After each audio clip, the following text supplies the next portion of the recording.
About 8-9 years ago, I'd spent a month or so in Oaxaca City in Oaxaca State on the coast, Pacific coast of Mexico, a place I went to a lot. And I thought it was about time to go back to the city, back to New York, and I packed my bags and I stepped outside my hotel in Casa Arnel in a garden, beautiful plants and flowers and parrots, and I said, you know, fuck it, I'm not ready to go back. I'm staying in Mexico. And I went back to my room, unpacked, and went out and had breakfast, whatever I did. But then I decided that for a long time I'd been coming to Oaxaca, Mexico, and I always had heard about San Cristobal de las Casas in Chiapas. And I was kind of put off going because it was a 12-hour bus ride, and I didn't think I would like an overnight 12-hour bus ride, but I decided it was time to go, so I did it. So I decided to take the night bus, and it wasn't bad. It was a 12-hour ride. I couldn't sleep. I was next to a guy who slept the whole way, and you went through the mountains at night, down. I was always surprised. I'd be looking out at 2, 3, 4 in the morning and going through villages, and there were people bustling around the bus station at all these odd hours. And I finally got down to San Cristobal. It was Easter time, and it was a fascinating city. It was in the mountains and inhabited by Mayans, or what had been the Mayan civilization.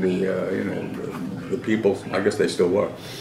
And while I was there was all these Easter pageants going on, and it was really magnificent. But I'd heard of this village in the mountains where there was a really interesting church in a little village, and I wanted to go to it, and I didn't want to go by road. I decided to get a horse, and I like to ride, and found a stable somewhere in San Cristobal, and a young boy as a guide, and I hired these horses with wooden saddles.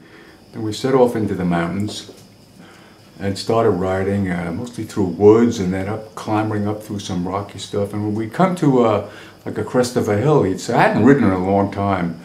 I said, come on, you want to run a little? I said, yeah, I'd love to, but I'm going to be sore as hell after, you know. I mean, you don't ride for years and suddenly, but it was okay. And then we'd be riding and just different gaits trotting. It was a beautiful, beautiful ride. And then we started passing through the farmlands coming down the slopes and into, and they were growing corn and potatoes, and they were Indians, and at one point they were the place they had harvested potatoes. They were washing them in a stream, and eventually we got down at the town. I wasn't sure. What happened is there was a crack in the wooden saddle, and I had developed a real saddle sore as a result of the crack in this thing.